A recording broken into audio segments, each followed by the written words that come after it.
You're listening to My Grito Podcast Network, celebrating the culture of Chicanos and Latinos one story and voice at a time. Listen to more My Grito Podcast Network shows over at mygrito.net. Connect on social, on Instagram and Facebook at My Grito, the My Grito Podcast Network. 3, 2, 1.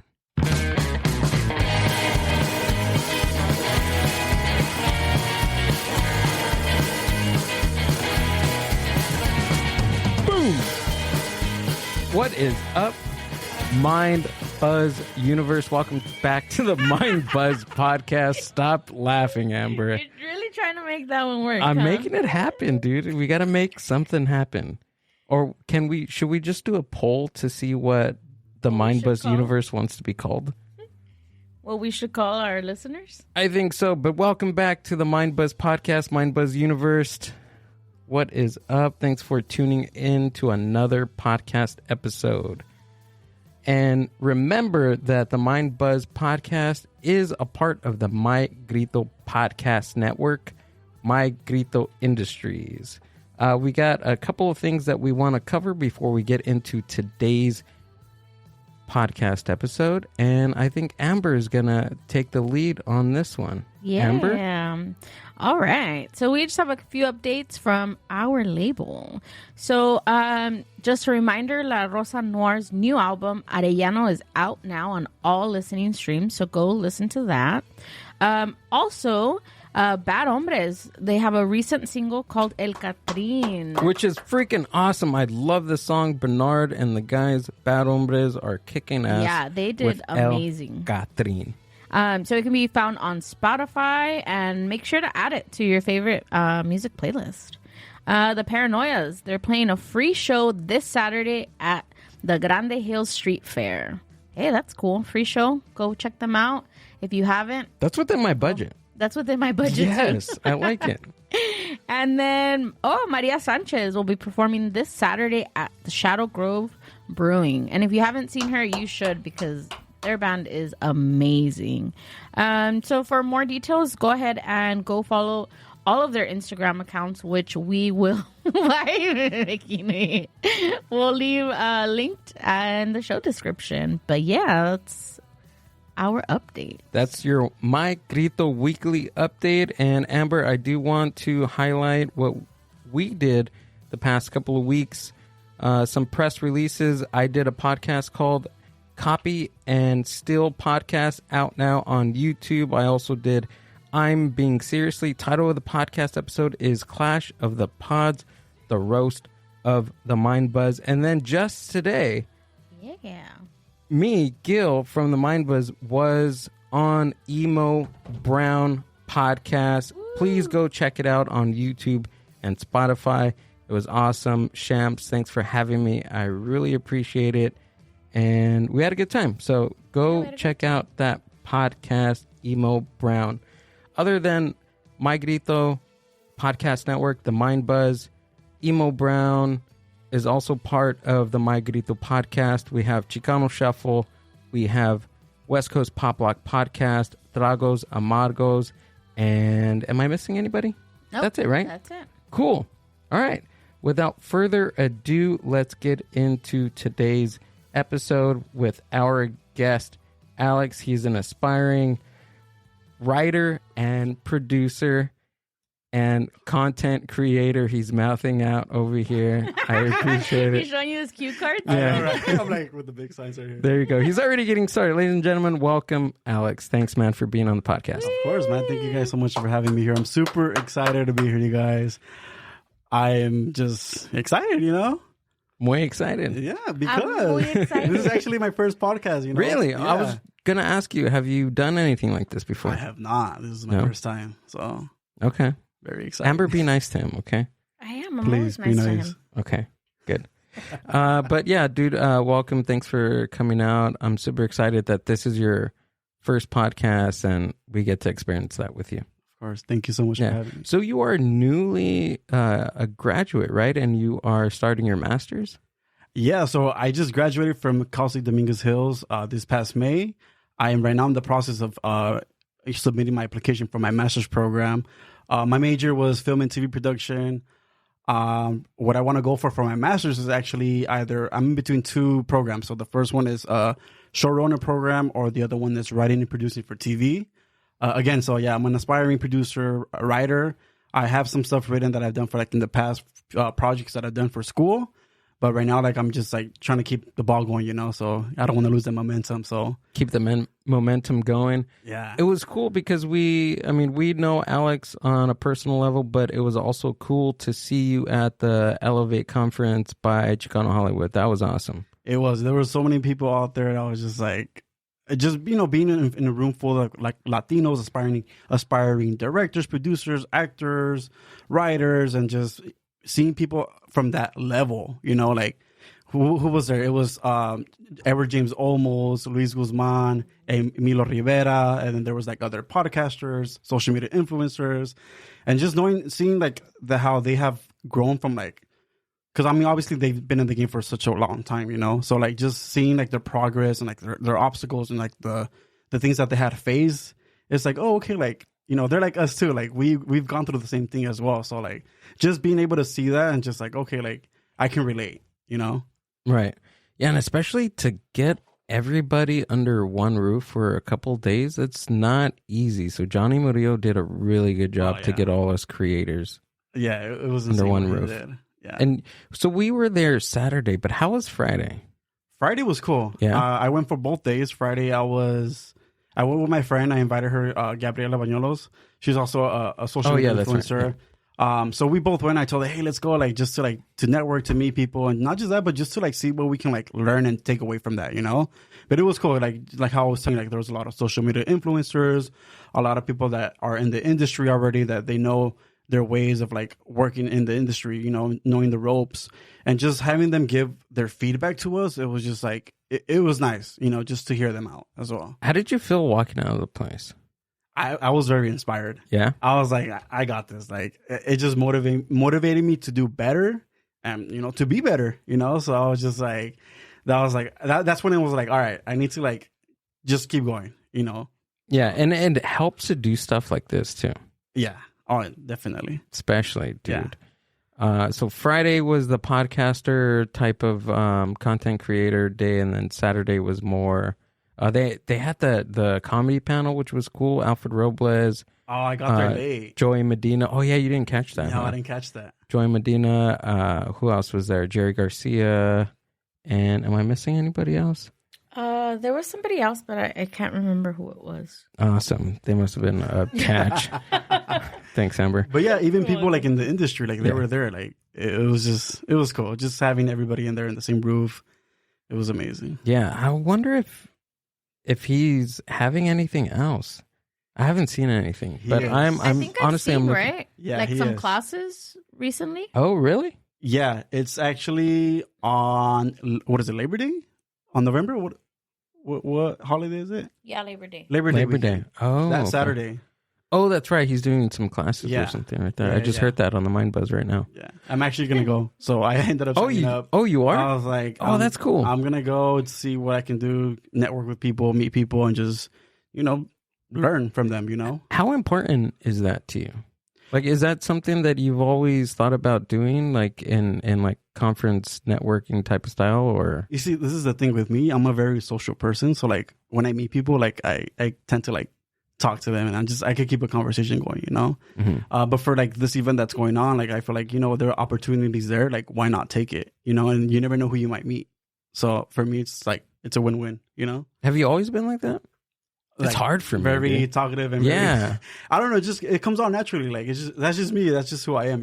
Like even when I'm with my friends hanging out, they're like, damn, like you tend to like. You get to like a lot of people gravitate towards me, and like I'm very easygoing, and I'm like, I guess very approachable, so.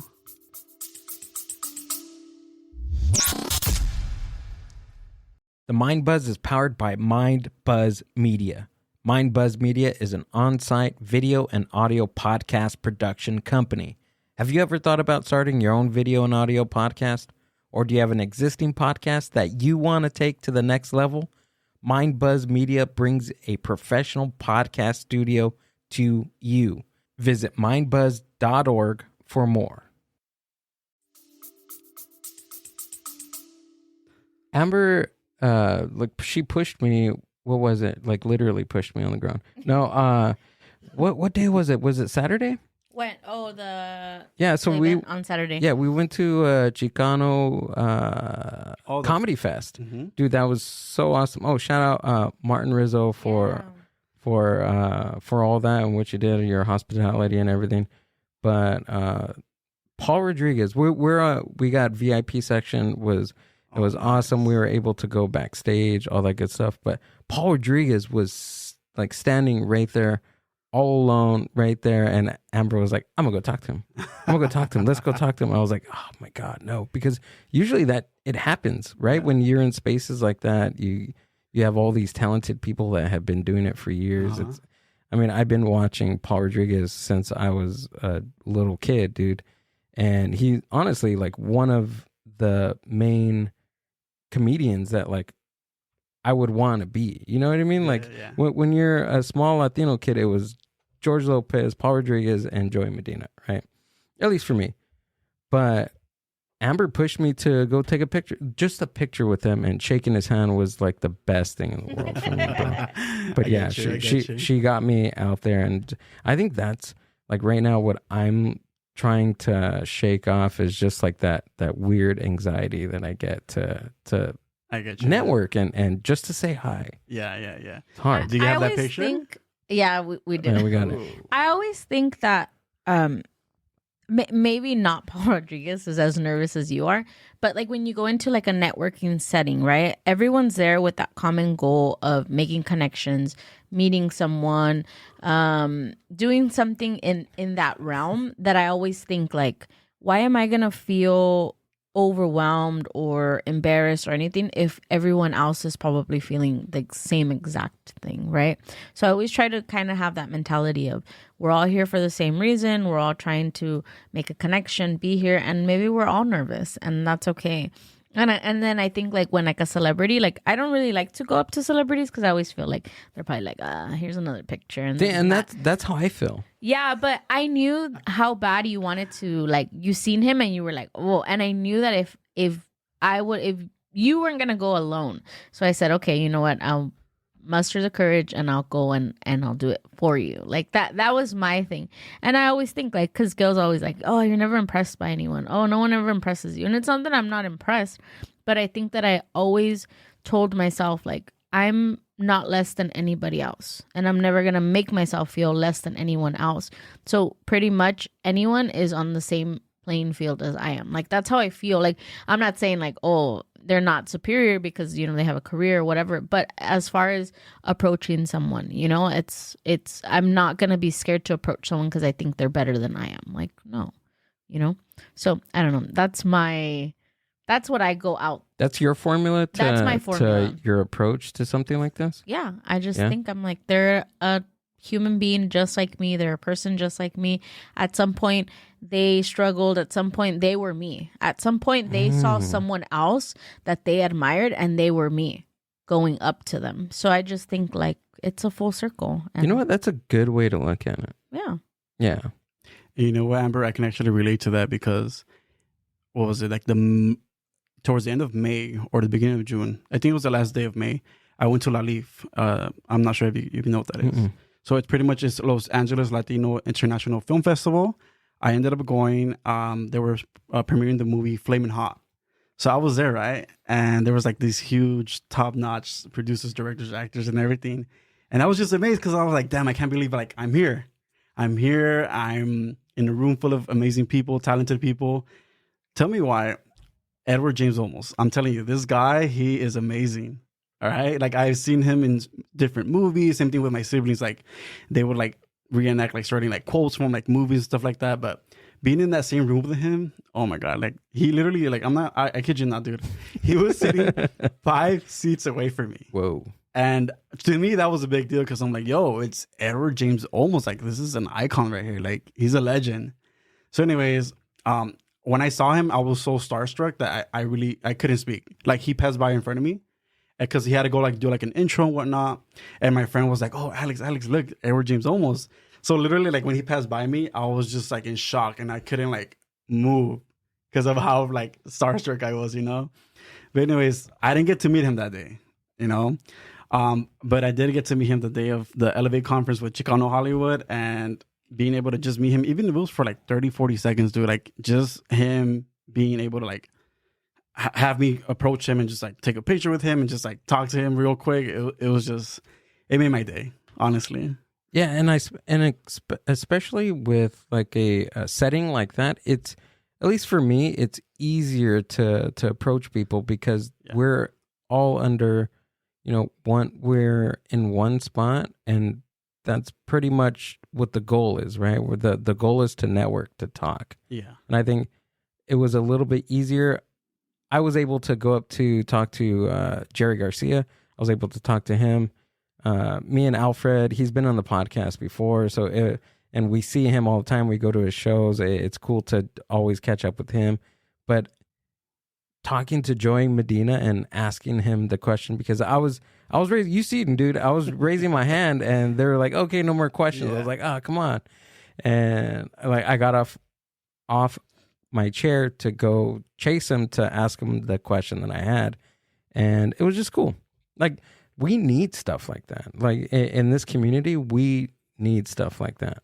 Oh, yeah, definitely. Do you agree? I agree 110%, because you don't see that many, at least now you do, but I feel like before you didn't really see a lot of like Latino actors, actresses, or like producers or directors. So I feel like it's important, you know?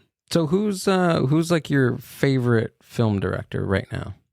Well, for me, it's Edward James Olmos, but he's a director. Yeah, he's a director, producer. Really? He's directed a few films. Can you pull up the films that he's produced? I'm not too sure. Can you? You know who's another one? Guillermo del Toro. Oh, I love. He's amazing. Let's pull him up. Okay. I think his last one was Pinocchio. What? Was it? Guillermo del Toro is the one that did Pan's Labyrinth, which is one of my favorites. The Shape of Water. Right? Never seen it. Come on. No, I'm serious. I've never seen it. Right, we're watching it tonight. Okay. Oh, you did Hellboy too? Hellboy. Oh, wow. Green Inferno, I believe. Whoa. Okay. Okay, we know what he looks like. Can you get a list of the films that he's done? Pan's Labyrinth, the one in the middle, the two hands, the famous little. Okay. I like him a lot. Yeah, he's really cool. And we just heard recently that he's really nice by a friend that. Oh, nice.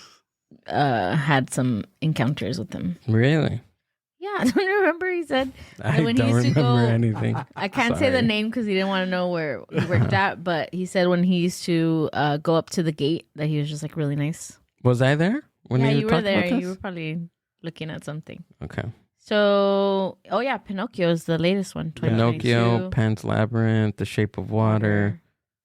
Wait, hold on. Isn't this... okay, never mind. Shape of Water, Pacific Rim. Cabinet of Curiosities. This is the one that we seen when the girl was putting all that lotion, the weird one.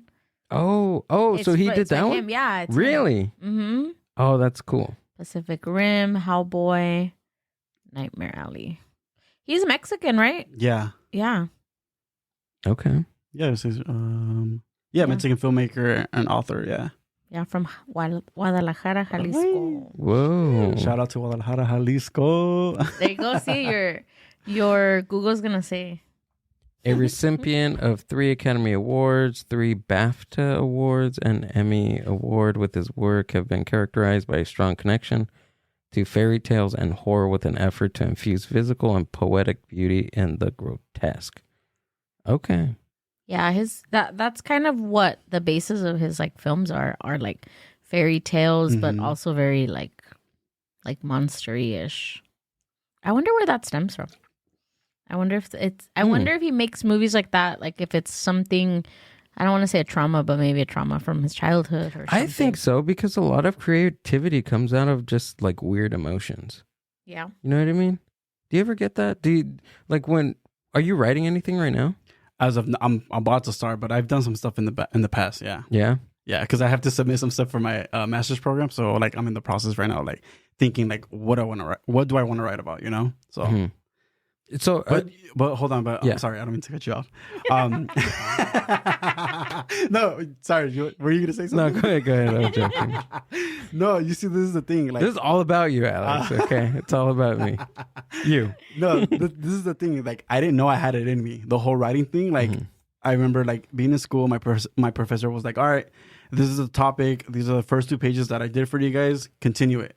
So when he told us to continue the writing script, my mind just started like flowing. Like all of these things just started coming into my mind. I'm just like, all right. So I started like typing away, and like it just came out naturally, honestly, for me. I was just like, damn, like I didn't know I had it in me, like it was insane. So what would you say that your writing style is like? I would have to say like kind of like thriller, horror, because I do like scary movies. So because I did actually wrote a short film. Thought of something. What? It's true that you said that you like thriller and horror. FYI, sorry, I didn't mean to cut you off, but FYI, I've known Alex since you were what, maybe I was like 8 or 9? She was saying something about diapers. No, 10. Oh. No, he was probably like 10. Oh, okay. But Alex, his parents worked all day, and then sometimes we would get home because I'm friends with I already know where his this sister. is going. And Alex every year would decorate the entire house. And here he is, 10-year-old Alex with all these decorations, and he's like putting like spider webs and then like heads and stuff like that.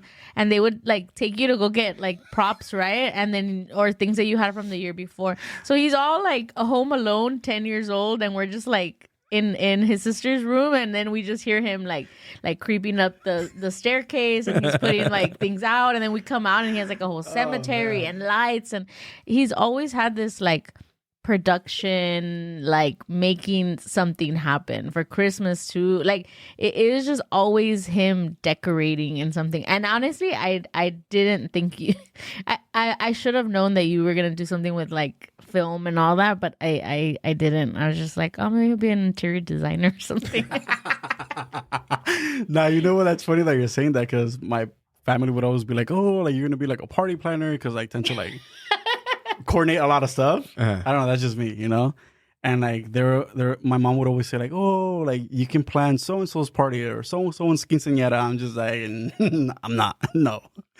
But yeah, no, I mean, going back to that, like I'm the type of person that I like to like go all out, especially with like decorating my house for like the holidays or stuff like that. At least not right now, just because I haven't had the chance and I've been a little bit busy, but that's usually me during the holidays. So you've always had the creative knack for something like that, right? Yeah, I have. Where do you think that comes from? Is it just out of boredom? You just want to create a different reality from your own? I mean, I don't know. I just get to spark the idea, and I just run with it. Where do you think most of your imagination comes from? Just by seeing other things from like people that have done in the past. I'm like, oh, I could do it better, or okay. not even better, maybe different. Yeah. So that's just how I get it. Yeah, in the creative, like in the creative space, it's hard to be different because there's so like, come on, like, yeah, there's been hundreds of thousands, millions of people that have been doing this for years, decades, right? It's hard. It's hard not to.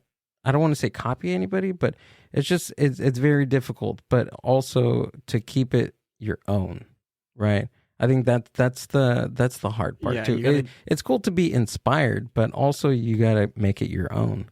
Yeah, and be unique too. So yeah. And the cool thing about being unique is like being yourself. Exactly. 100%, right? Because you're your own person and I'm my own person, and like nobody else has the same mind as me or idea. Yeah. Right? Do you like reading, dude?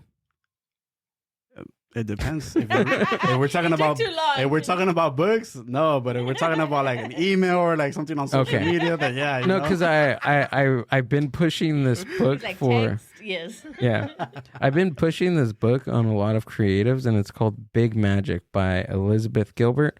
Oh my god, dude, it's really good. Yeah, it is super awesome. She's gonna pull it up, and I think we should email Elizabeth Gilbert because we've been talking about this book for about a year now, and we need to get on some like program to where do it on audiobook. That way you don't have to physically sit there. It's really good. She has all these creative concepts to get you to where you need to be, and she's an author. She's just awesome, dude.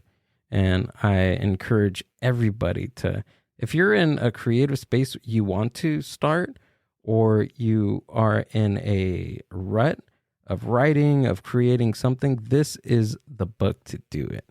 Big Magic. Big Magic, Elizabeth Gilbert.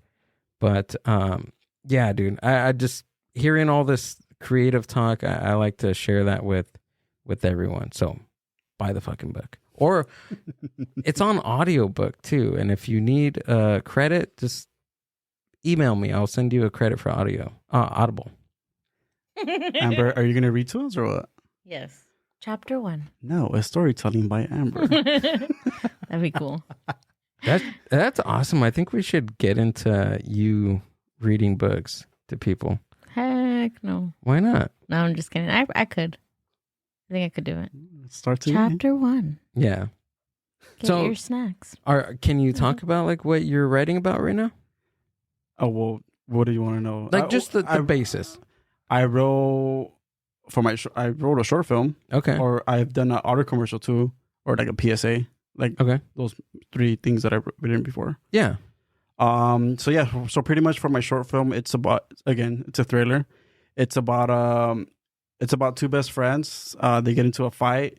Well, I don't want to kind of spoil it, but it's fine, whatever. Just the basis. The You don't basis. have to. I'm not going to give tell you the whole ending. thing. Yeah, I'm not going to of tell you course. the whole thing though. Yeah, because I Of don't want to course. watch it. Yeah. I actually want to bring it to life though. So Okay. So pretty much it's called The House Sitter. It's about a girl who's in college. She's looking for a job and she wants to like start earning money. She wants to help her parents like pay bills. You know, that mentality of a 20-year-old, 21-year-old. She ends up finding an ad online right away. She submits the application and like within the next 5-10 minutes, they get back to her and they tell her like, "Oh, you've been hired. So come the next day, meet us up." Because I guess the owners are like leaving to Europe. They're going to be gone for 3 weeks and they need someone to sit the house. So she goes, she's there. She notices that it's like a rich person's house, like a big mansion. They have all these nice things, whatever. Long story short, because I don't want to tell you too much. She's in the house and she finds out that she's not alone. Someone else is in there and they're trying to kill her. And my God. That's all I'm going to say because I don't want to spoil it. That went south very quick. Keep in Okay. mind, this is a short film though. So it's it would be like a 20-minute. Oh, okay. How long does like short films, like how long does it actually take to film? Honestly, it just depends. It Yeah. depends how many scenes you want to have or you're going to have. But yeah, and then the location too, where you're going to be filming at. But I want to say just how many scenes you're going to be having. It's So how many scenes you have really dictates how long a film is. Yeah. So for example, like for this short film that I want to bring to life, it would probably be like 4 scenes. So like 4 different locations. 4 different locations. Yeah. Okay. And what do you need to start? Like how do you even start? Yeah. Like, To start from the ground up, how would somebody bring their creative short film to life? Well, you need to gather money first. Okay. To do some crowdfunding to see if like people want to donate money, and then just You would write your script first? Yeah. Okay. The one that I have for the short film is like 16 or 18 pages. I don't remember. Okay. I don't recall. It's between those. What's the font size? 12. Okay. It's 12. Come on. I'm just. single The style is Double space. Courier. It's what? Just say Courier. I think that's how you say it. Oh, okay. COUR. I'm nerdy like that. I want to know all that stuff. I was like, is it bold or whatever? Okay. No, it's not. Okay. Gotta ask. You remember when you're in high school and your teacher's like, "Oh, what are you doing? Like, this is double spaced with like 24 font size. Like, what are you doing, kid?" Dang, I used to try to like There was a triple space. specific one that they would have us do on the. I don't know. I forgot the name of it. New Times Roman. Yeah, was New- always... I remember that one. Yeah. Yeah. No, Okay. Never again. So not run that. us through, Okay. Run us through the it. process Of writing? Okay, so let's say today you had the money, right, to start your short film. Like how do you start? Where do you start? So obviously you have to have an idea, right? Like a premise of what you're gonna do. You're gonna write your script, and then what? Yeah. So you do crowdfunding, you get money, you obviously have your script before that. You want to start gathering your team, your people that would be down to like your DP, producer, director. You want to start looking for actors. So you want to put out an ad. There's a website called Backstage. That's the one that we've used for my school. Or if you know people who are like in the industry or they're trying to be like an upcoming actor, so then, you know, why not give them the opportunity? You also want to do location scouting. You want to make sure that you get permits. If you're trying to film, whether out in the street or at a building, whatever, again, permits are really so important. all that responsibility falls on the director or the producer. The producer. Okay. So you gotta level with me. So I don't know what a director does. I don't know what a producer does. Like, what's the difference? A producer is the one that takes care of mostly everything. The producer Of like doing a lot of location scouting, budgeting, getting actors. Yeah, they just do a lot, man. Yeah. I mean, they do a lot. The director obviously has the last word. I mean, yeah, they'll team up with the producer and like, all right, so what's going on? Like, update me, you know, type of stuff. Mm-hmm. But yeah, obviously, depending on the producer too, like if they want to be involved, then they'll be involved and like, you know, do what they got to do. And then they can have like a writer too, or does being a producer kind of go hand in hand with being a writer, or are there films and things that have all a different person for each thing? Yeah, so everybody's in charge of their own like job. So like if you're the writer, you're the producer, director, DP, gaffers. So everybody has their job and they know what they got to do. I have gaffing tape. That's it. Dude, That's all I got. You know what? It's very expensive too. Because I bought some and it's like $20-$25 and it was It's just for expensive. like one. Yeah. I was just like, damn. But like, can we just use regular? But no, you can't. You can't though. You need to have gaffing tape when you're in production. Okay, sorry to cut you off, but that's it. I just want to say, hey, I'm cool. I have gaffer's tape. That's all I got. That's the one word he knew what you're talking about. He's like, yeah, I know what the you're whole talking time he was just like, oh, okay, cool. So I got tape. about. So what's a gaffer? What's a person that's a gaffer? Usually, like, for example, like when you're in production and you see like wires everywhere and stuff, like just to be safe, you want to make sure that you gaff the tape and you make sure the wires are So flat. there's literally a person that their job is to tape, Literally. Yeah. but they call him a gaffer. And then they just got to move like lights here and there. And, you know, just so that you don't get sued. Because if something happens on production or on set, I mean, like, yeah, it's So is that different from a production assistant?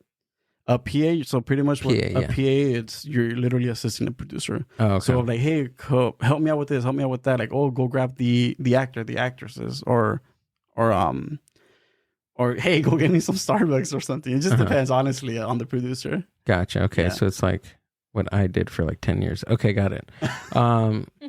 Wait, you were an assistant? No, well, in administration, like an admin assistant is basically that, like Yeah. copies and write this, send an email to this. So, okay. So it's basically that's a production assistant versus like an admin assistant. Okay. I get it. Yeah.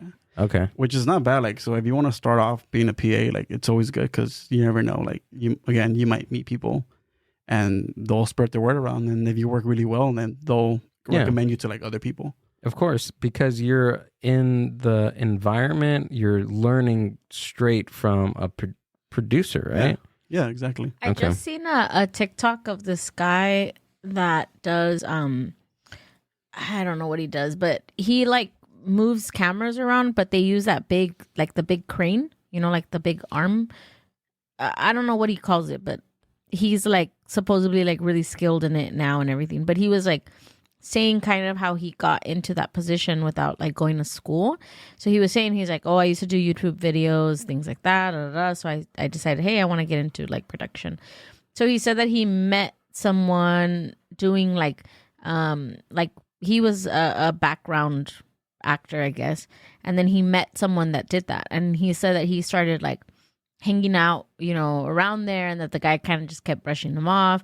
He would like kind of go around, ask questions, and then he would make sure to kind of try to be on the films that person was on. And then one day he was like, hey, you know, if you ever need an assistant or someone to assist you, I can help. You don't have to pay me. And the man was like, yeah, I guess like I'll let you know.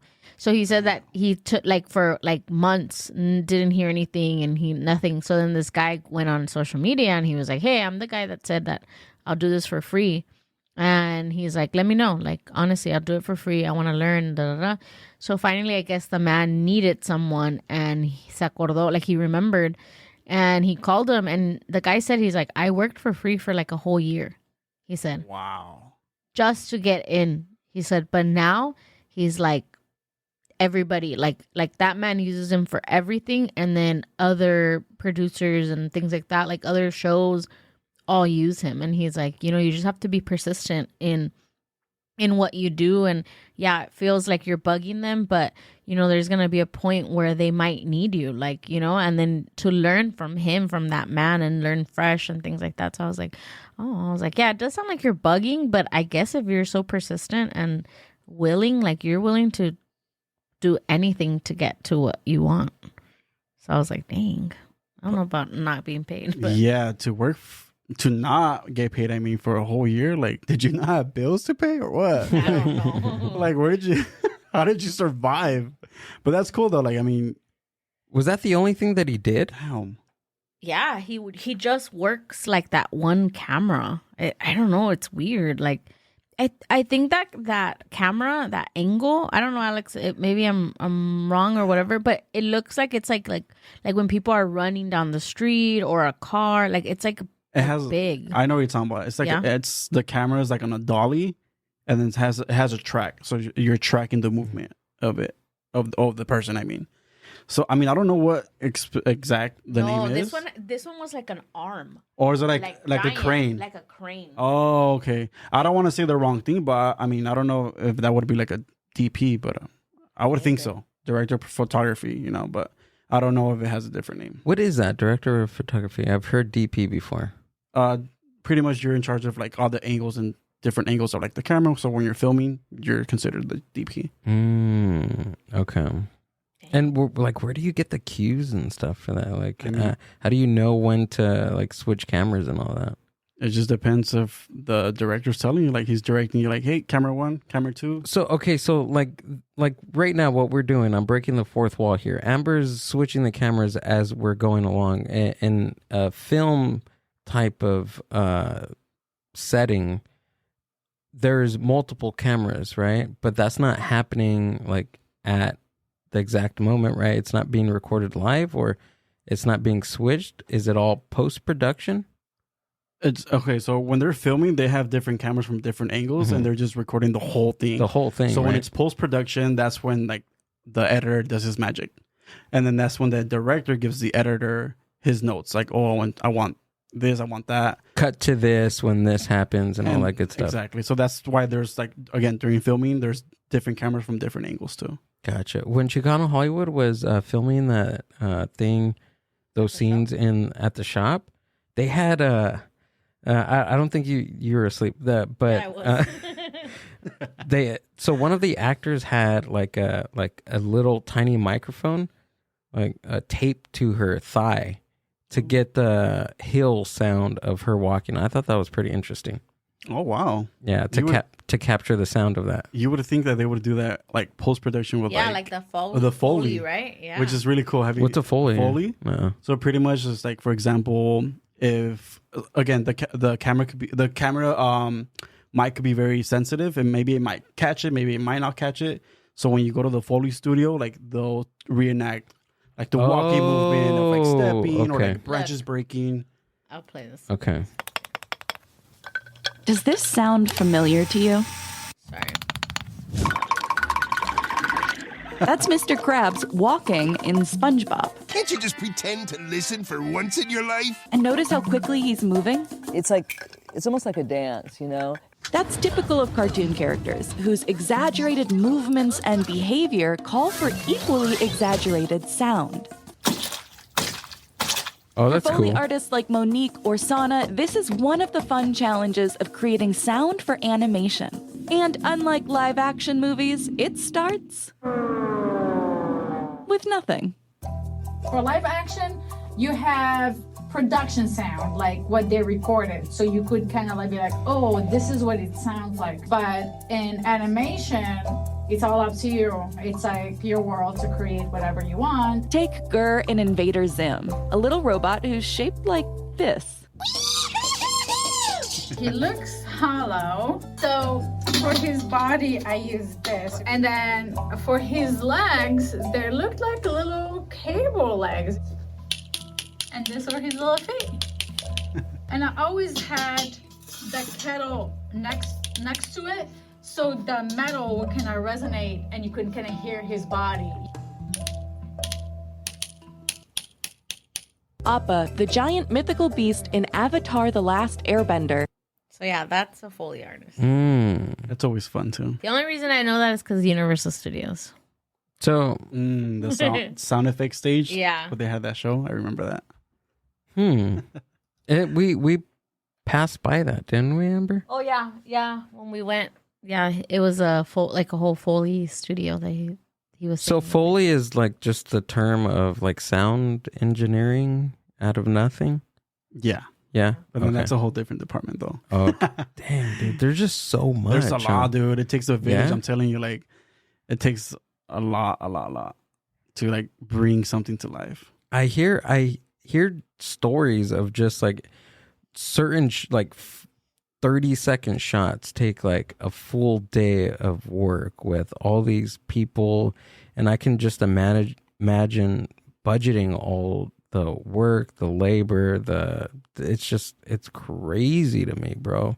And the only reason why it takes long is because like you have to worry about the angles, making sure that the camera's working, everything's functioning, the lighting. The lighting is very important, man. Like you need to make sure that your lighting's like angled a certain degree, a certain way, because if not, then you're gonna have like some shadows in the back.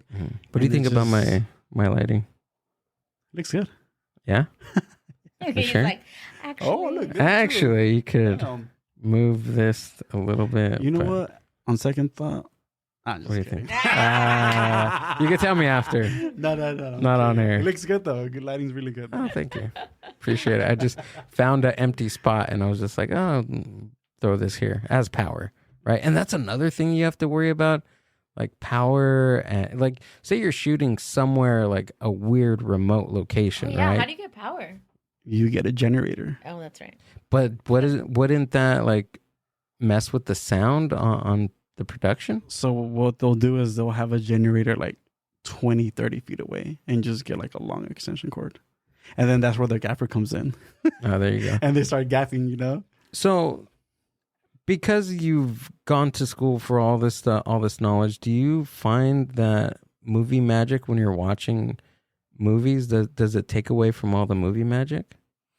You know what? It's funny because I've always been interested in like the whole behind the scenes and like making movie of so and so, you know. So like for me, it's always been fascinating just seeing how they bring this to life, you know, and just knowing how it takes a lot for them to like again bring it to life. But for me, it's amazing. I love it, you know. I admire it. So it's nice seeing it come to life. So you like seeing it come to life, but it doesn't take away. It just makes it more unique and more fun for me. More fun Yeah. for you. Yeah.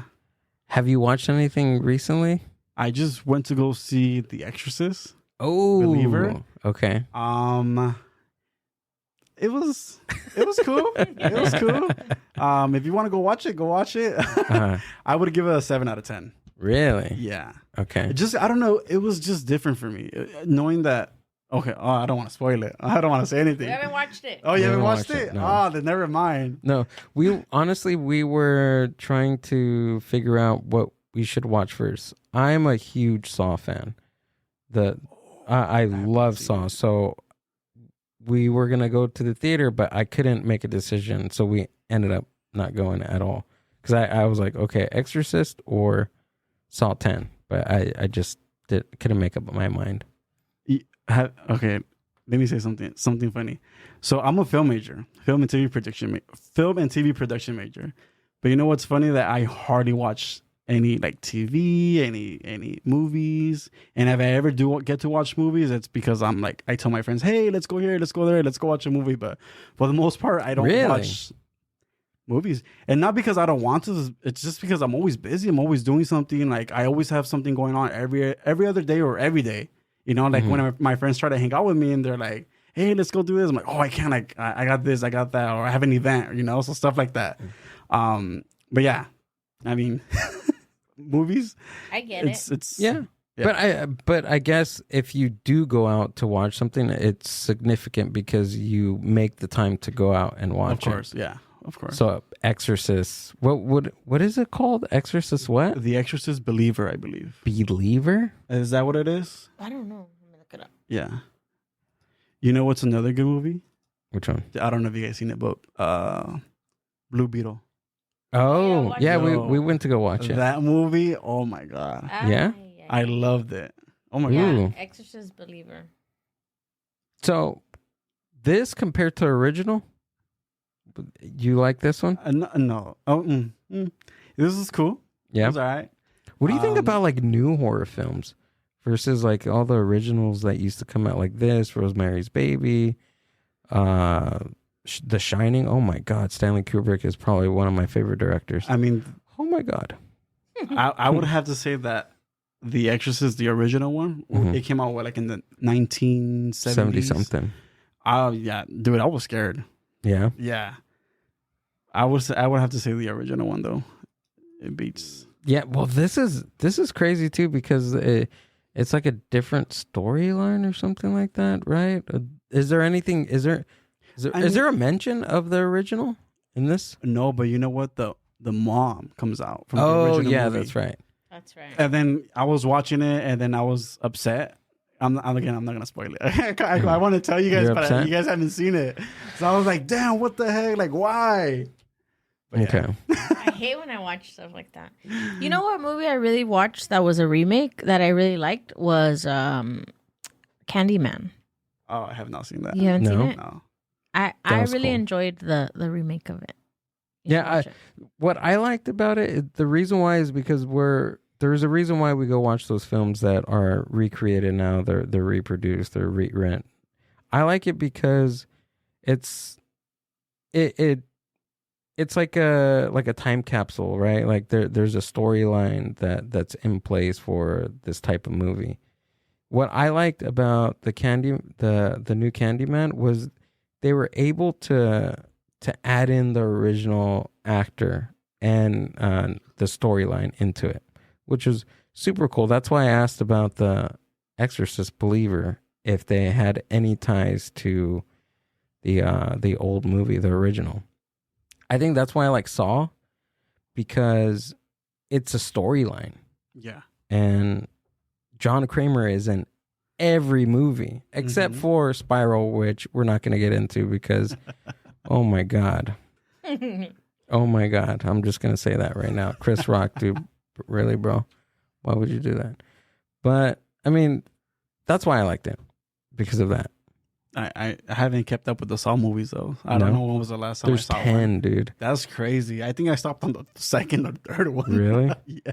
Yeah, dude, there's times where I get super obsessive over movies or a certain, I don't know, certain movies like right now, right? Or certain YouTube channels, I get obsessive. That's just my personality.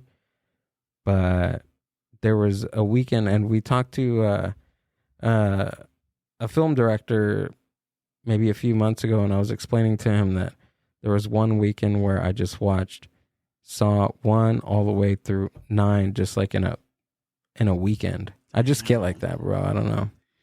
A little marathon going on. Little marathon. Amber slept most of the day, but Of course. I sleep, and then I wake up, and he's still watching it, and then I go back to sleep, and then all I the wake gore, up you wake up again. to like screaming Yeah, and I'm shit, just like, right? oh man. Yeah, but Amber, are you the type of person that's like, oh, hey, let's watch a movie, and then like 10 seconds in, you're like asleep already? Sometimes. Well, on Saturday I fell asleep. I literally watched the whole fucking movie, Oh my God. and I fell asleep at the end, like Wow. when all the action happened and everything. So I didn't even see what happened. have you watched the? I'm sorry, what were you gonna say? No, that was it. Oh, okay, good. Were you, Fuck you. did you watch the Texas Chainsaw Massacre, the new one that just? Oh, you don't watch movies, forget. No, I do. Hold on. Which one? Because the one that just came out, which one? the Texas Chainsaw Massacre. What the? No. There's there's one. a new Yeah, one there's. that came out. Wait, can you pull that out, please? Yes. Because I gotta see what you're talking about. There's two like kind of newer ones. The origin one, the one that we seen, The Leatherface. the That was cool. Leatherface, and then the one that we seen at my mom's house. I'm glad you like horror. I feel like when we get creatives like this in the like film realm, Amber, their interest is always horror. That's really cool, isn't it? Because Ian's interest is horror as well. What the heck? What are these emojis? Look at the top. Oh, that's Did tight. that happen? What? I updated the computer. Oh, is that what it is? Yeah. Where is it? Y'all lying. I don't believe No. you. No. We really No, didn't it's watch called it. Leather. Well, this one- Leatherface? So there's a movie called Right here. Leatherface. Oh, there we go. 2023. The Texas it's just called the Texas Chainsaw Massacre. Damn, when did they promote that? Because I feel like it just went straight to streaming it service. Just went to streaming. okay. Yeah, Yeah. you see, maybe that's why I didn't know. So there's this one, and then pull up Leatherface. That one was really interesting. Yeah. So this one, Alex, is a remake of the original. And then Leatherface, the one No, wait, hold on. That's 2003. Which one? This one.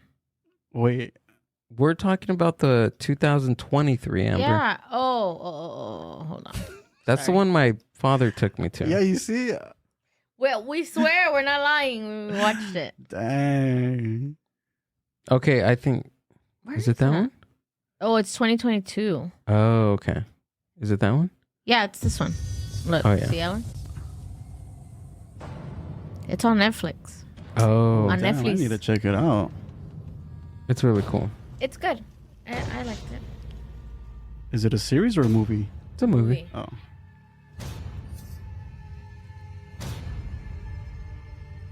In 1974.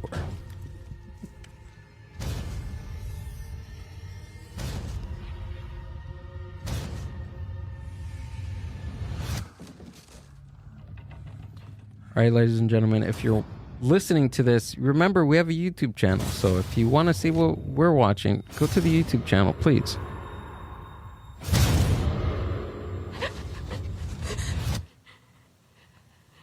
Is it this one? Yeah, this is the one. oh my Is god, it? That's scary.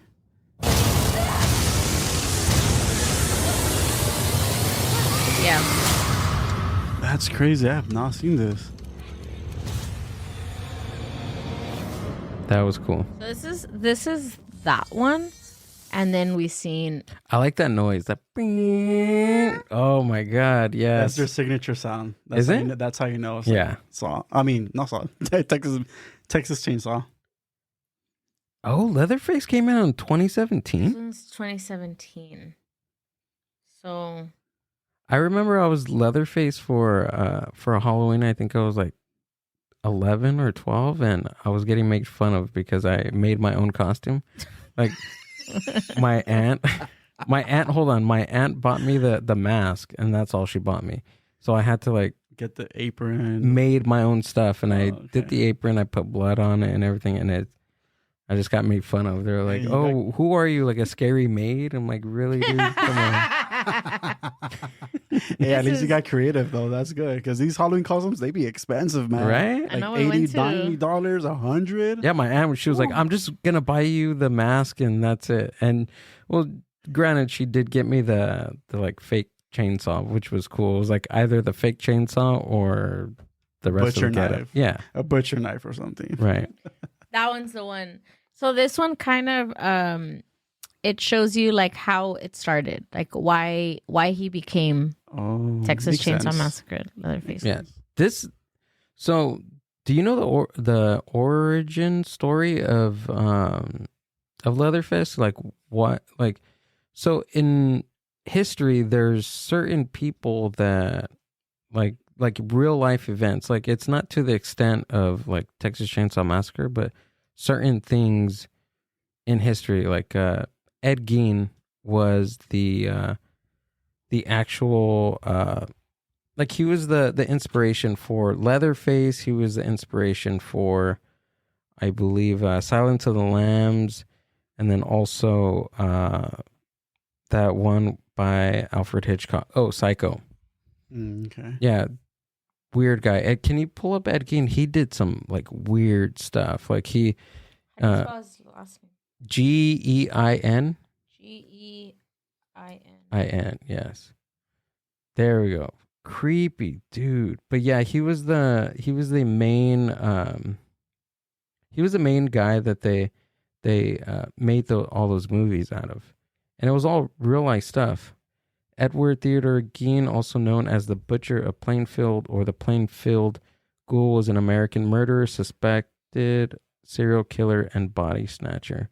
So he used to like dig up graves, and he, in his house, he had, I believe he digged up his mother's grave or something. He had her like stuffed in like a room or something. They also like, there were all these different artifacts inside his house, like furniture that was made from bones. He made lampshades out of skin. Yo, what the hell? Yeah, model. Oh, that's a model. Yeah, dude, that's crazy. So it's a replica, this one? That one's a replica, yeah. But he made it like this? Yeah. He made it that's at the base of it. That's like a pelvic region. Yeah, dude. Is that his mom's face? Is it? Who was the mother of most depraved serial killer of all time? so. I think so. So yeah, he had like body parts all around his house. That one's crazy. Whoa. What is oh yeah, it's a lampshade made out of skin. Imagine that. But That's nasty. yeah, dude, he was the main person that they kind of. Oh yeah, see, look at Ed Gein was notorious grave robber and murderer. He inspired the creation of several film characters, including Norman Bates from Psycho, Leatherface, Texas Chainsaw Massacre. Ed used to steal dead body parts from nearby cemeteries, and specifically used to steal skulls for making makeshift soup bowls, ashtrays, and lampshades. Yeah. Damn. So, I mean, what, do they eat people too, or is that what I'm hearing? No, I think just dead bodies, right? They were just. He didn't. They're just dead bodies. Damn. Oh my god. Eileen Warnos. Warnos. Yeah, she's a good one. I wonder who. Talking about dead bodies. All right. There's one in the. No, I'm just kidding. Wait, where? The one in our fridge. No, I'm just kidding. I'm just kidding. Okay, let's go. I don't. He was like, "Thank you guys for having me." All right, guys, that's a wrap. Thank you guys so much for having me. Do you guys ever see like on TikTok, like those AI ones, right? Where it's like supposedly the person talking and they're like, "My name is da da da da, and I died on," you know? Yeah. So I always think like I'll go and I'll Google them right after because I'm like, are they real? So I was seeing the other day one where this girl, she used to work at a morgue. So she used to work at the morgue. And she used to work on the dead bodies, like embalming them and receiving them and all that. So she said that like she was working there, and then at some point she started getting like turned on, like sexual feelings towards like bodies that would come in, like especially if they were men and they had like nice bodies or they looked, handsome, things like that. So she said that she never acted upon it, but until one night she said that she was alone. She says she received one of the bodies and he was handsome. So she had sex with the corpse. And wait, hold on. How do you have sex with the corpse? Well, because a lot of corpse sometimes have that, what they call like the rigor mortis, where their body, they're dead, but their body is not done dying. Because if you really think about it, when you die, the way that you die or the way that your kind of body works when dying, it's like it starts like shutting off lights, right? So it starts shutting things because it's like self-combusting almost, unless you die like of an impact and your brain gets shattered. But if you die like something naturally, a heart attack or something, it takes a while for your entire body to kind of die.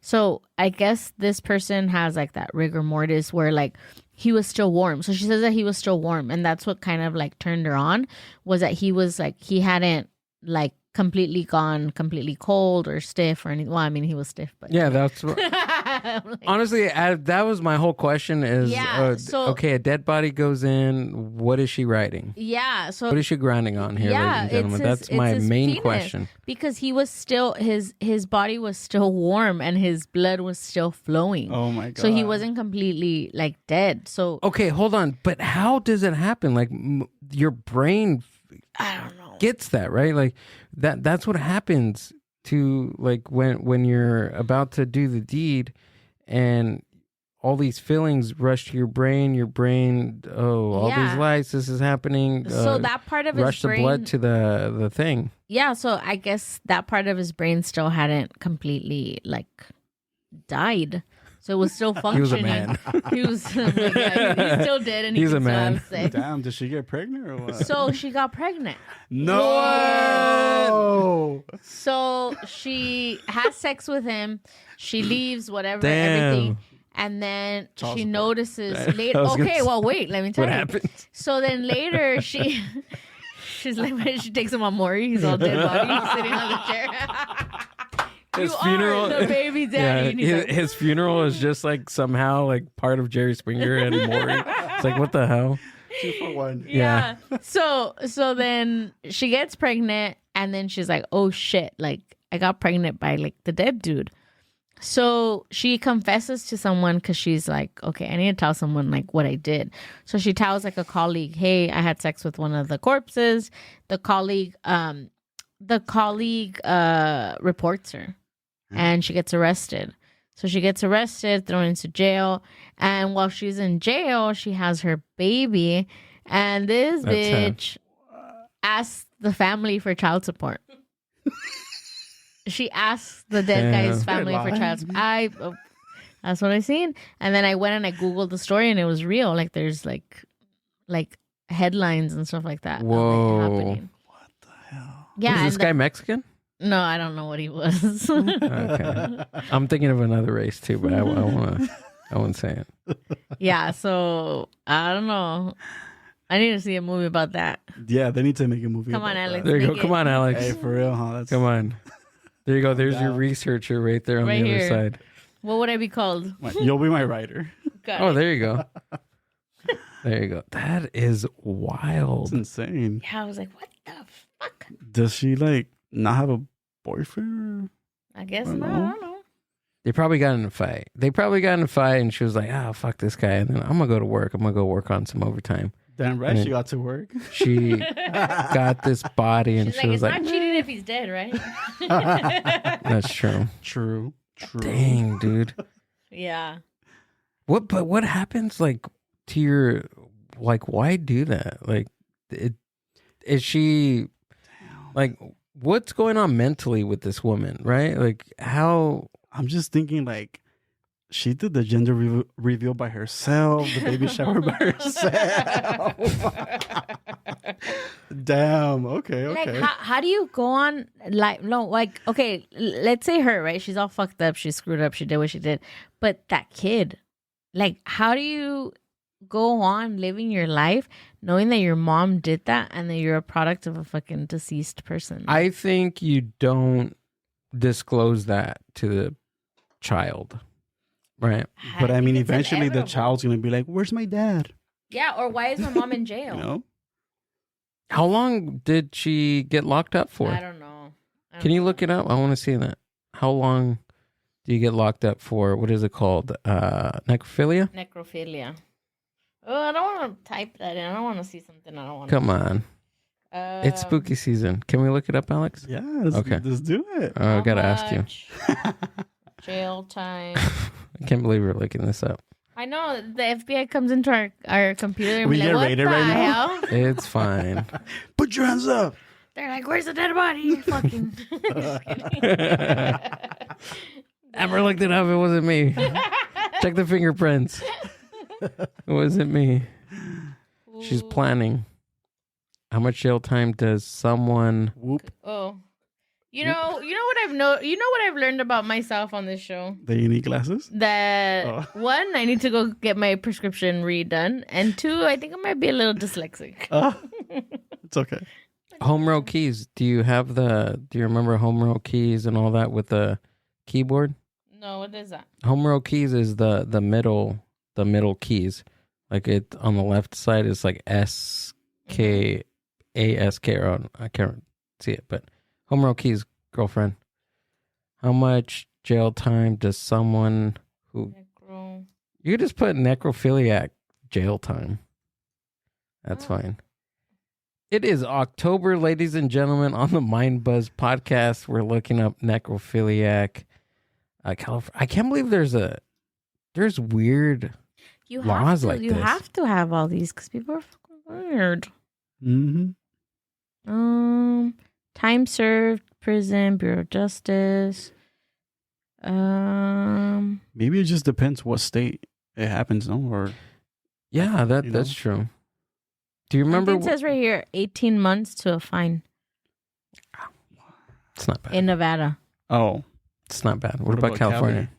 I don't know. Let me see right here. I think the time is more of like how you got, like how you interacted with the, right? Maybe. Because I feel like, that's okay. Yeah, we're getting to weird subjects. Yeah, I think we should just. I'm probably done just with get this. a slap on the wrist and that's it. Yeah, if it's California, yeah. Yeah, but that's crazy. That's what I seen on TikTok the other day. After that, I was All like, right. I'm ready to go Damn, to what sleep. side of TikTok are you I on? don't know.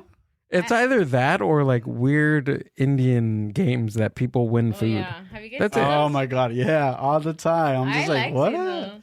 I'm like, I want to play too. Like, it looks pretty cool. It looks fun. I know it does. We're getting together. We're gonna do a Latino version of a game show like that. We're teaming up with a couple of people to get that going. Yeah. Yeah. You win tacos in horchata. Damn, that's a good combo too. So you can never go wrong with that. I agree. Yeah. So the basis of the game is, well, the reason why it started is because you remember going into El Superior or whatever stores, how they have those like big bins of rice and beans. Mm-hmm. Do you remember as a kid, putting your hand, imagine rice, like dry rice, and just getting it in a tub of it. Oh my god. So hear me out. What if there's spas like that? Yo. You pay for an hour, 2 hours. Hey, give me a rice room. Hey, give me a pinto bean room. And you just go in there for about an hour, take off all your clothes, get down to your skivvies, or whatever. You can wear underwear. I would And do it. There's a big tub of just dry rice or beans, whatever you choose, and you just lay in there, or dip your toes or your feet or your hands or whatever. It's funny that you're saying that because like you said, even when like, you were little, right? You would put your hands in. Mm-hmm. It's funny because I still do that.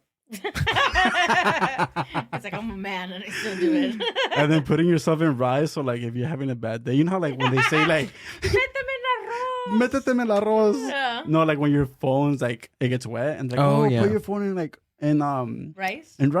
like, you know, para uno, like when you're like having a bad day or like shit's going bad, like put yourself in rice and I don't know, maybe Really? Is the thing? No, I'm just saying, like you're saying, like as a spa, like as an extension of that. That could be the commercial. Alex can film the commercial for us. That's the basis. Okay. You're right, because when your cell phone gets wet and then they tell you put it in rice, it'll help it or save it, or if something tarnishes, put it in rice. So it's the same concept. You're having a bad day, you want to get something out of your system, detox. Put yourself in rice. Okay, we got to talk after this because I mean, we're gonna call it El Spa. El Spa. El Spa. I like that. That's funny. But that's the idea, and we're sticking to it. You gotta make it happen, man. Yeah, of course. But enough about dry beans and rice. I mean, we took over this episode. I know. But I mean, so what are your current, like, what are you working on right now? Like, what's the goal at the moment? Because you graduated in May. Yeah. So you're working on your master's right now, right? So what does that entail?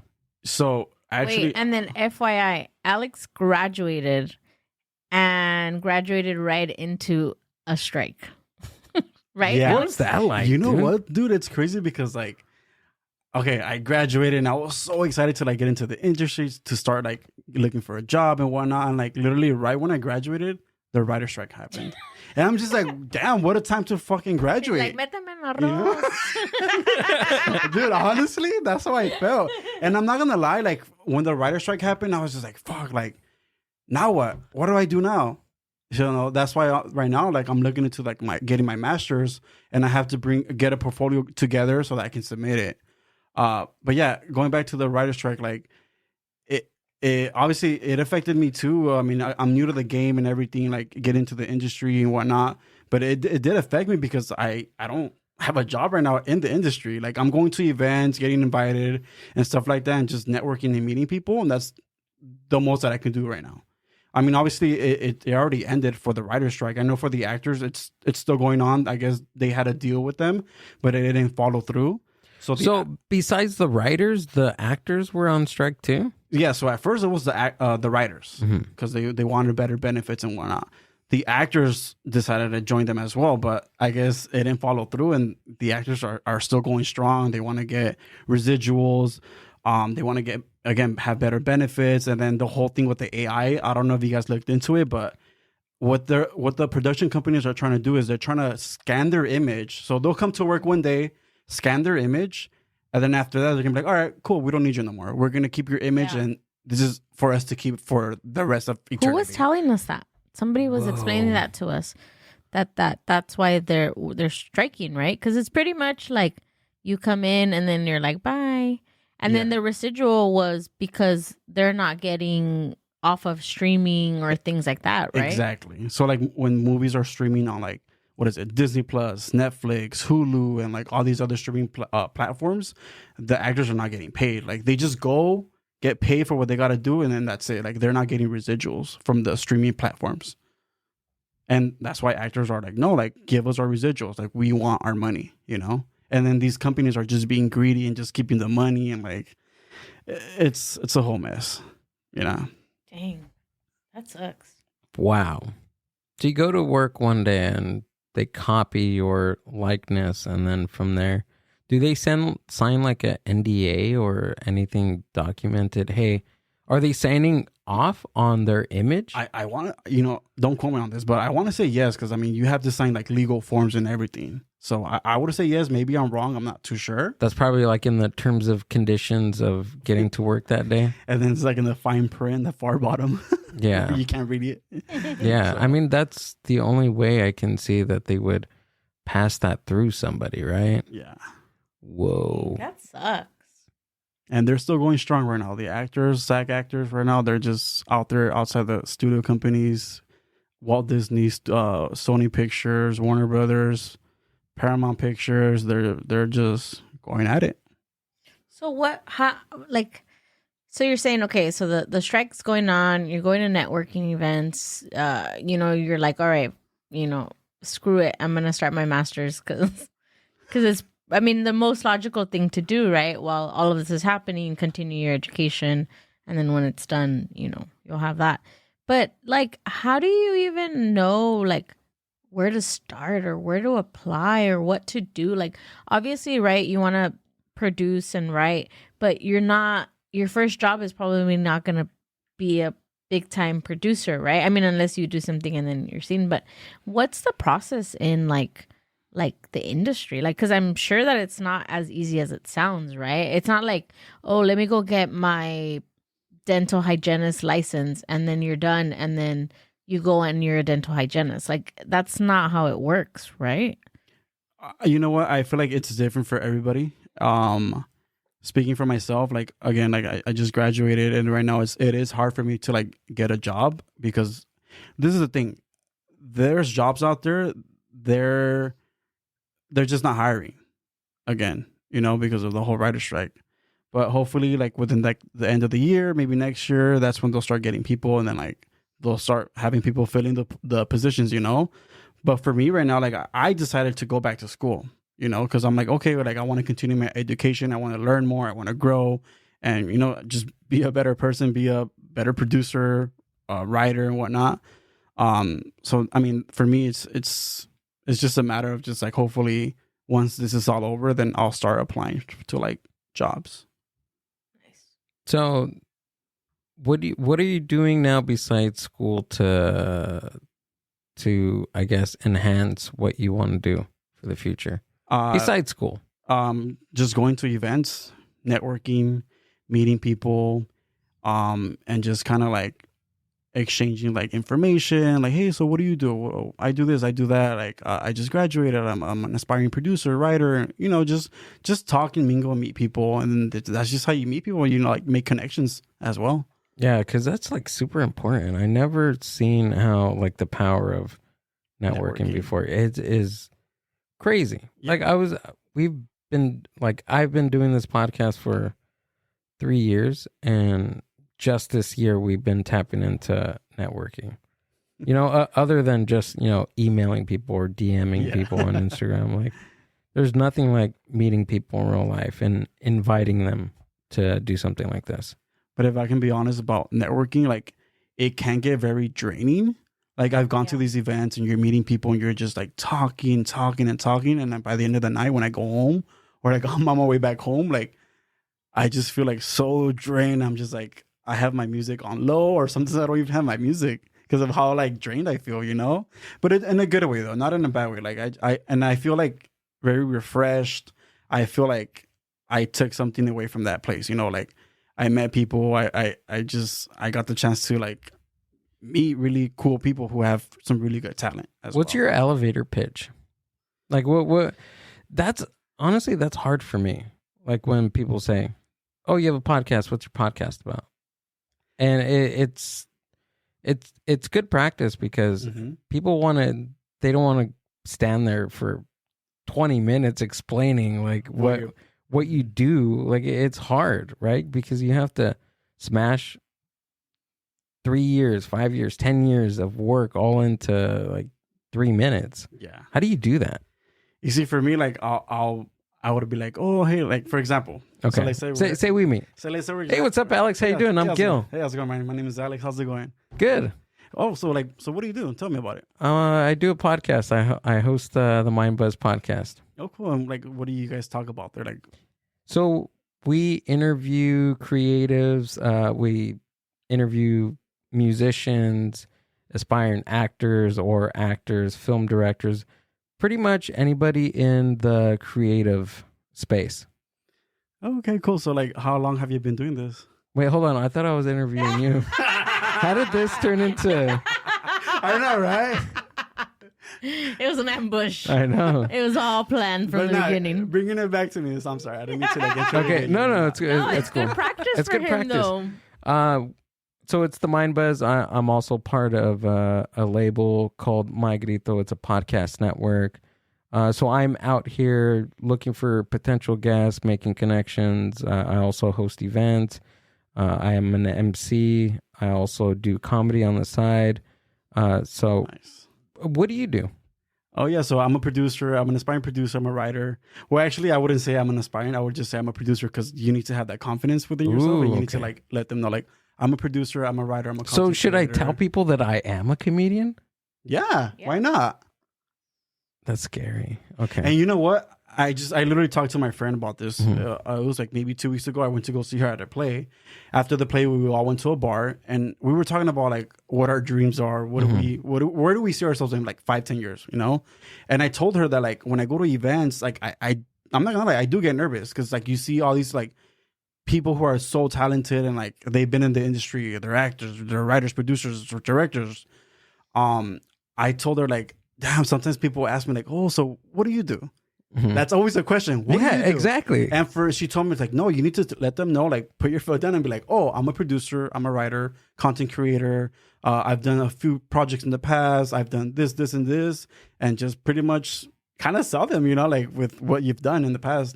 And then if they get interested, like, oh, cool, like, oh, we should link up sometime, or like, what are your Instagram handles or what your social media handles and stuff like that. And like, that's literally just how you exchange information and whatnot. Okay. Yeah. So put your foot down and okay. That makes sense. Okay. I'm learning stuff here, ladies and gentlemen. Yeah. Okay. I always get that because I have a friend that I do open mics with. His name's Frank Blanco. He's a comedian. And that's how he introduces me to the host of the open mic or host of the event that we are at. And he was like, and it's funny and it's very, I think about it all the time because it made me feel good at that moment because we were at an event. It was an open mic. I got there. He invited me out. Hey, come to this open mic. It's cool. It's a good area. Come work on your craft. Come work on your new material. And that's how he introduced me. He was like, hey, this is Gil. It's my friend. He's a podcaster and comedian. And then like he turns over to me and he was like, that sounds cool, huh? Podcaster and comedian. And like I just looked at him like, yeah, like that's cool. Like I appreciate that. But I just never thought of it that way to where you're not trying, you're not aspiring, you are what you are doing. And it really spoke to me because I think about this all the time. And me and Amber, we have this conversation. Remember how I push this a lot is you like whatever you want to do, you have to be in that mindset already to what you're doing. Say you want to be an entrepreneur. Okay, cool. What do entrepreneurs do? Right? Like, what do they eat? Like, not necessarily like those details, but what does an entrepreneur's day look like? What does a director's day look like? You get that, you hone in and you do it. And you just get in that mindset. Okay. And I thought about that. Okay. Like, what do comedians do? Comedians write. They write. They work their material at open mics. Right. So same thing with any type of creative thing. You have to get into that mindset. And now you saying that, it's turning gears for me now because it's like, okay, like I'm not aspiring. Like I don't try to do something. I'm doing it. Exactly. Okay. And you know what? Not just that, but like, yeah, you have to own it and be like, okay, I'm doing this. I'm producing something. So I am a producer. I am writing this. I am a writer. But not just that, but like, I feel like you also need to understand that the people that you have around you, the people that motivate you, the people that uplift you, the people that clap for you, I feel like that does take a big part in it as well. Like your family, your friends, and just knowing that you have that support, it kind of motivates you to also do good and stuff like that. I agree. I think too, like a lot of times we struggle with imposter syndrome, right? Because we think that especially now with like social media, you see, so like for me, okay, like when I was at the shop and I was doing things for the bakery, right? I wouldn't say I'm a baker because I didn't feel like I was a baker. I don't know. I managed a bakery. I came up with ideas. I did.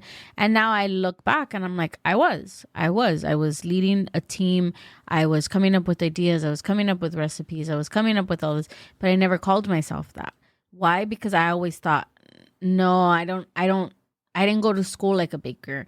I don't do it 24/7 like a baker. So I was like second guessing myself, right? I was putting all these limitations of other people that maybe I looked up to or wanted to emulate. And I was like, I'm not there yet.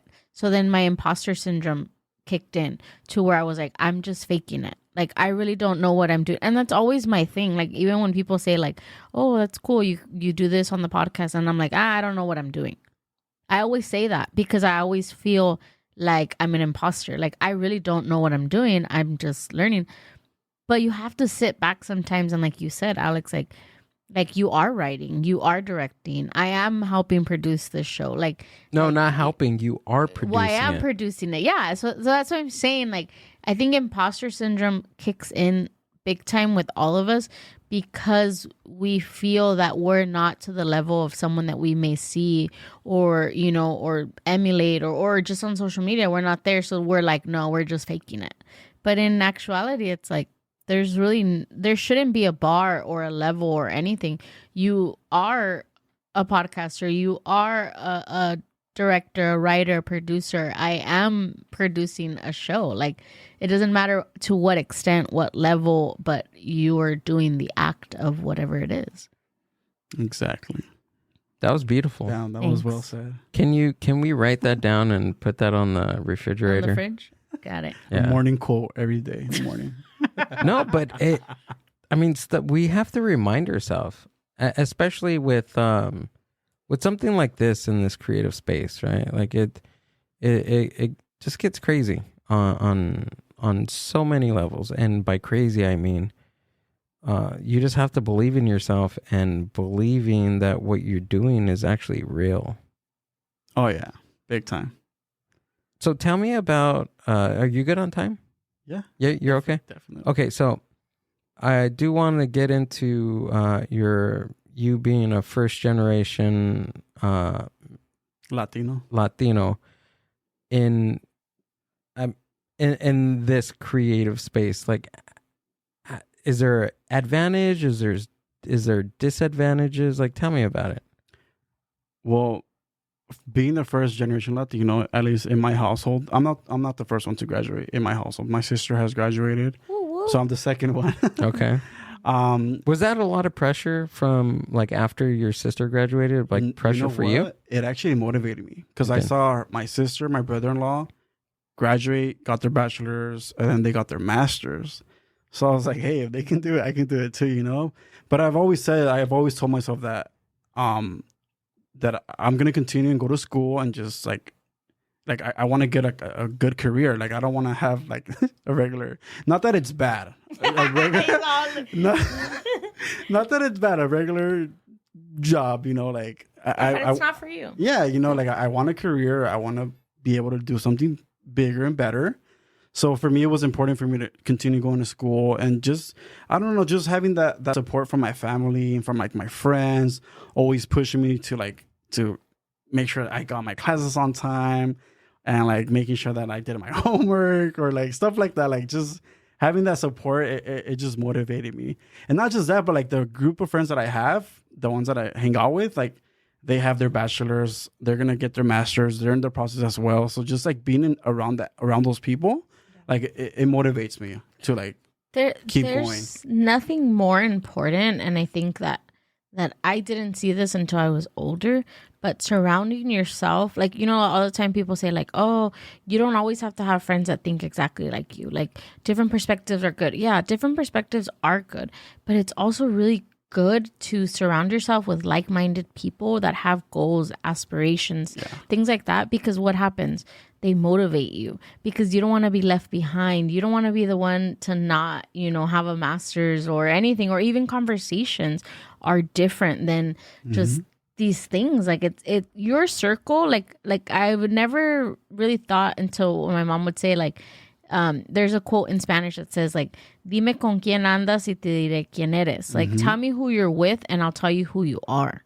Yeah, that's true. And it's very true. It's like the people you choose to surround yourself with really plays a big part in your motivation. And I know people are like, oh, you don't need anyone to motivate you. No, but the English version to that is show me your friends and I'll tell you who you are. Yeah. Right? That's basically the same one? Yeah, that's what it is. Yeah, okay. Pretty much, yeah. But we finish that up, Amber? No, that was it.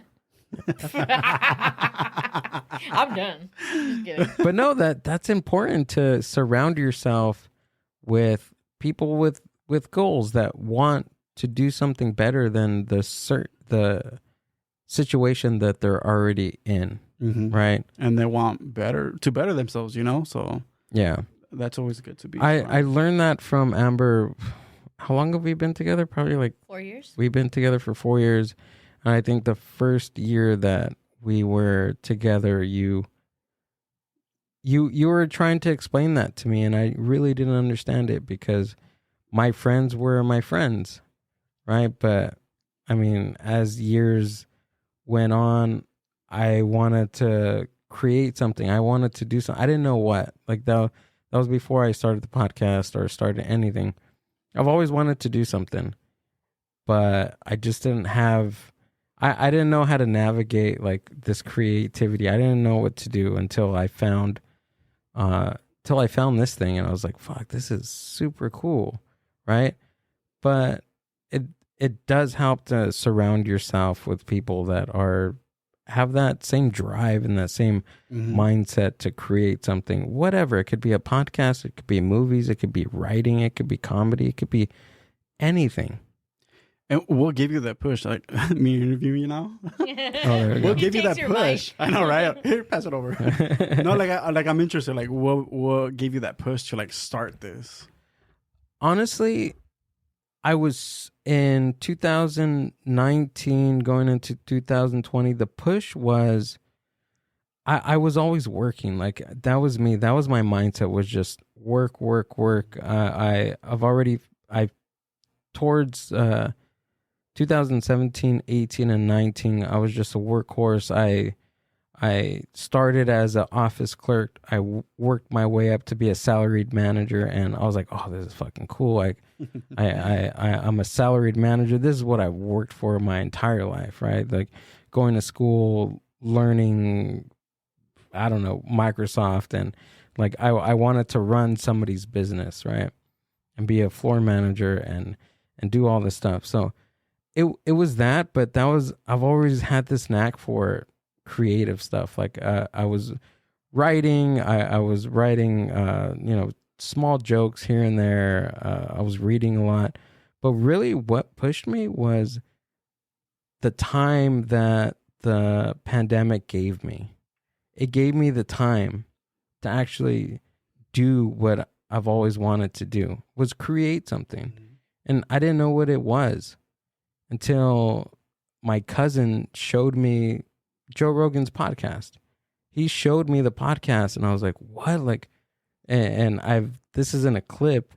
Like, I was like, whoa, like people actually do this stuff? Like, I didn't know what a podcast was until like 2019, 2020. Oh, wow. And that pushed me because I've always wanted to be in, I think, really radio personalities, listening to music. I've always been into audio engineering, cutting things, adding things. Before the podcast, I was producing music, and I would show Amber. Like we would be in my friend's garage just messing around with all the instruments, and I would record it. And so I've always been into like audio engineering and all that stuff. But when I found out what a podcast was, I was like, whoa, this is cool, because people are doing this anywhere, like anywhere. So I did my diligence in YouTube University, and I got obsessed with it. I think I was just super obsessed with creating something, and I found out what I wanted to do.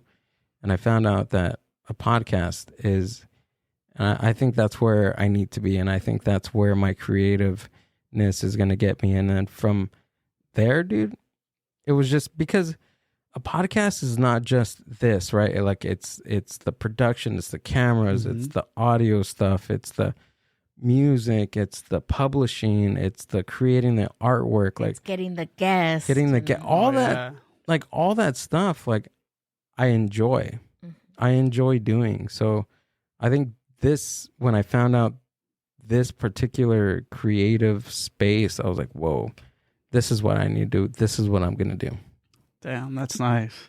And you went for it, so that's good. I just went for it. Yeah. And I know where, I think the thing is, I set goals for myself, and I told myself I'm gonna reach these goals no matter what. Like I've thought about quitting so many times. Even today, I thought about quitting. Oh, huh? I know. I was going to call you up and be like, bro, don't even come, because I quit today. I would have been like, I'm already outside. Right. No, but honestly, like that runs through my mind 24/7, but it's just like, I have so much fun doing it. I meet super cool people doing it. And then thinking back now, and me and Amber had this conversation like 2 days ago about how much we have accomplished in 1 year. 1 year, this past year has been probably the best year that I can ever explain. Nice. Why? Because, and because I just created the time for it. Like I quit my 9-to-5 job a year ago. I quit my 9-to-5 job, corporate job. It was the job that I've always dreamed to have. And I dreamed of having that job for 7 years. I reached it. There was nowhere else to go. But there was a moment to where I was like, I need to do something that I want to do. Like I've always wanted to be in radio, be in podcast, or even this comedy thing is another push for me. I was like, okay, I have this podcast. What is something that I can do next to amplify that, to get these creative juices flowing? And that was comedy. So I don't know. I'm just excited for the future and what me and Emma are going to do in the next year. Like I can only imagine, like next year, Amber, a year ago, we got you into the producer seat in the back, and you've just amplified this thing that we call the Mind Buzz. Like in 1 year, dude, like in 1 year, we've accomplished so much. We're on a label. We've met so many people. Like we're creating a community. Like we have sponsors. We have sponsors.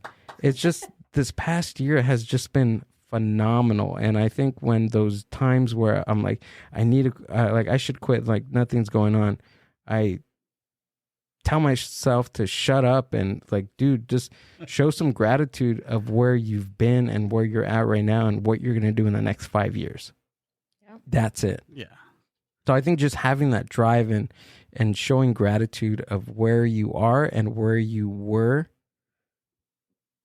X amount of time, like that will motivate you more. Because if you have something that you want to do, just think about like how to get there and the journey. Not necessarily the goal, but just also the journey and how much you're going to have fun towards that goal. And just enjoy it. Enjoy it. Yeah. Yeah. And that's something too, like we had the conversation a couple of days as well. It was yesterday when we were on our way to my parents. I was saying like my toxic trait, I say toxic trait. My toxic trait has always been like, I have all these ideas. I want to do all these things. And I think that I'm just going to wake up one day and I'm going to be that person. Or I'm going to have what I'm thinking in my brain, right? And my toxic trait is thinking that. And it's like, no, like you have to put in the work. You have to put in the time. You have to put in the effort.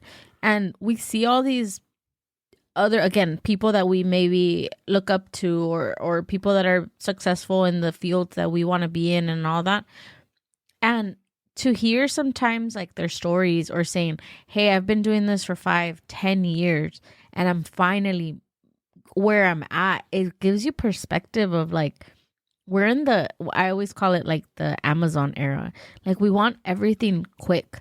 We want everything to happen overnight. And when it doesn't, it's like we failed, and it's like, no, like you have to see how far you've come to where you're at. Like you're not the same person you were day one, when you, like you, Alex, like you're not the person that you were when you started school. Like when you started school, you didn't know what you were getting yourself into. And now it's like, fast forward and it's like you have all this knowledge and it's like we don't see that because we keep comparing ourselves to other people, to other things, and it's like that's the downfall. Today you were listening to Mr. Beast, right? The story of Mr. Beast? Yesterday.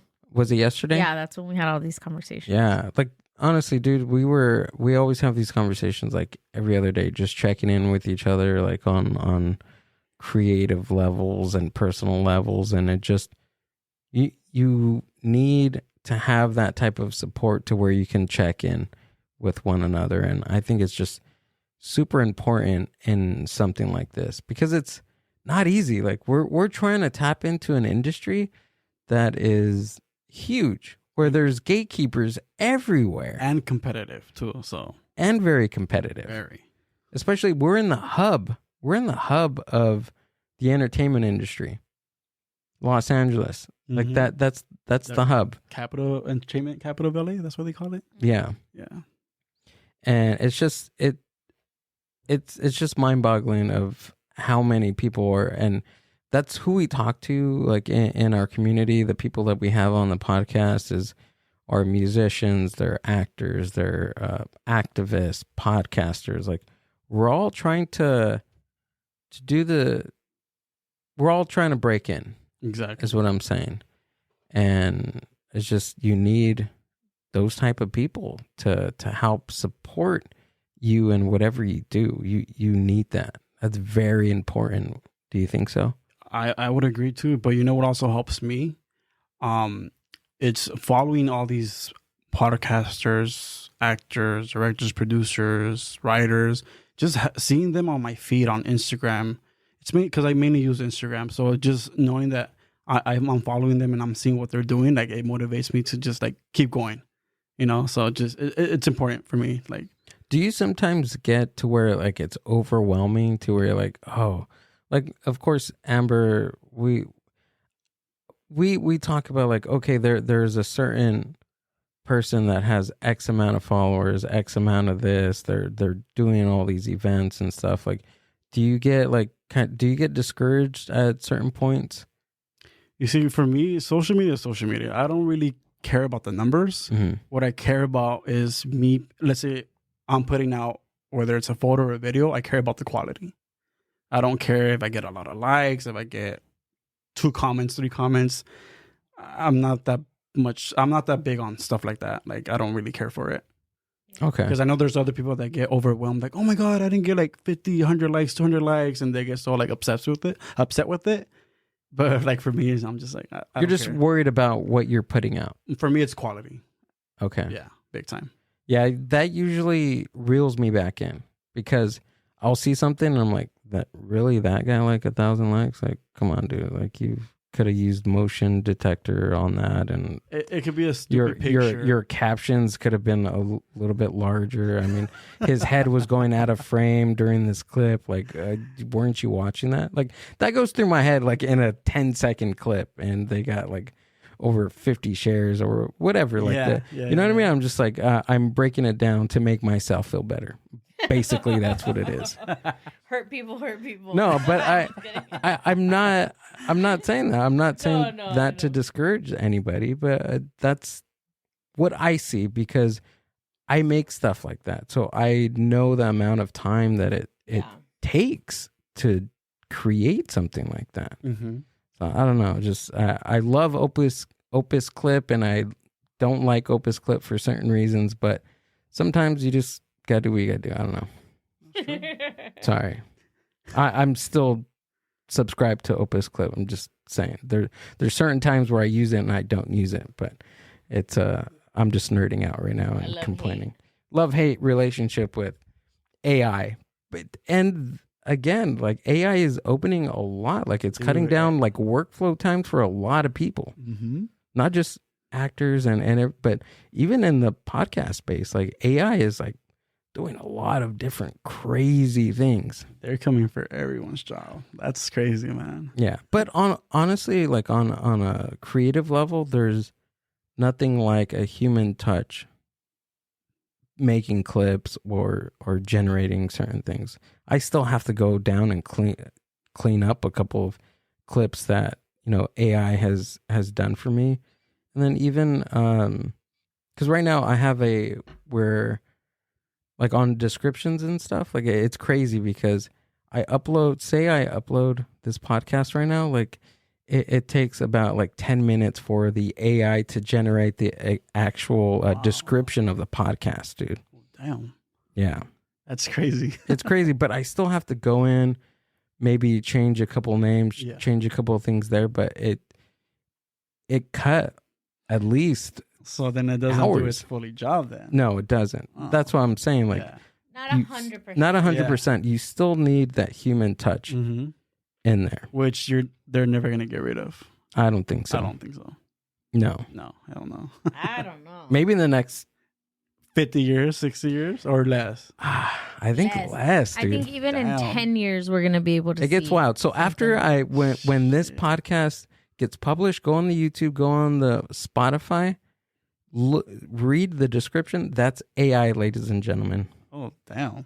Yeah, but it's cool because it pulls out the keywords, the key topics, and all. It's still pretty good, but just know that I still go in there and finesse it a little bit. That's good. Yeah, so you still need humans and creative stuff, right? But there's another thing that I do want to talk to you about is, so what do you have in the future? Like from 5 years, 10 years, 1 year from now, like what are your goals looking like? Well, hopefully, like in a year or so, I want to see myself. Well, hopefully, I see myself working like in a movie set, film set. Say you will see yourself. Okay, let me rephrase that. In less than a year, I'm gonna see myself in a film set or TV set. You know, just depending what comes my way, and I'll be maybe a producer assistant. But I want to be a producer for sure. I am a producer. What am I talking about? But I do see myself like on a movie set, hopefully. And that's the ultimate goal. Ultimate? Yeah. So have you put a time stamp on that, or is it just ultimately this is what you want to do? I mean, I don't want to put a timestamp because, again, I'm going back to school. So imagine having to juggle both my master's and doing what I'm going to be doing. So it's kind of like, it's going to be hard, but it should be manageable. It will be manageable. It is.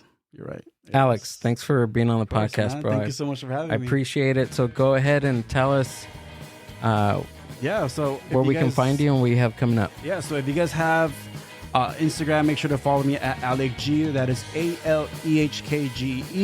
Also, there's a link up there. I have my IMDb coming soon, so hopefully when I start working jobs, I know I am. They'll be posted there, my website as well, and then those pictures, videos of stuff that I have done in the past, projects, events that I've gone to. If you guys start following me, I'm going to be posting like back up behind the scenes of stuff like that. I have an event coming up this Wednesdays. I'll be at the Newport Beach Film Festival with Eugenio Derbez, the new movie Radical. So I'll be there posting stuff. And then I have a lot of stuff coming up actually. Next week I'll be hosting not hosting, but like I'll be the main person, I guess, talking and giving giving the Q&A. So you're hosting. There's a name for it. I forgot. Oh my god. The guy giving the Q&A's got it. The Q&A guy. Yeah, the Q&A guy. But anyways, it should be fun. It's going to be with Todo Wafi, so it should be fun. And then Downtown LA Film Festival, they're having their film festival, Dia de los Muertos, and I'll be there as well. So yeah, I'm excited. I have a lot of things coming up. Oof. Awesome, man. Thanks for sharing that. It was awesome talking to you, bro. Man. Thank you so much for having me. Of course. I had a lot of fun. We got to have you again. Yeah. I'm down. Another update. I'm down. Oh, yeah, for sure. But thank you, Alex. All Alex's links will be down in the show description. If you're listening to Spotify or YouTube, please subscribe, leave a comment, show some love. Amber and I will be at Horchateria on October 26th hosting an open mic night, music, poetry, comedy. Come down, wear your costume, come out, support local artists. And then me, I will be in Los Angeles at Accidental Chaos, opening up a comedy show, Idiot, at Jerry's on October 20th at 10 p.m. in my pajamas because that is very late, but I will be there opening up the show. So peace out.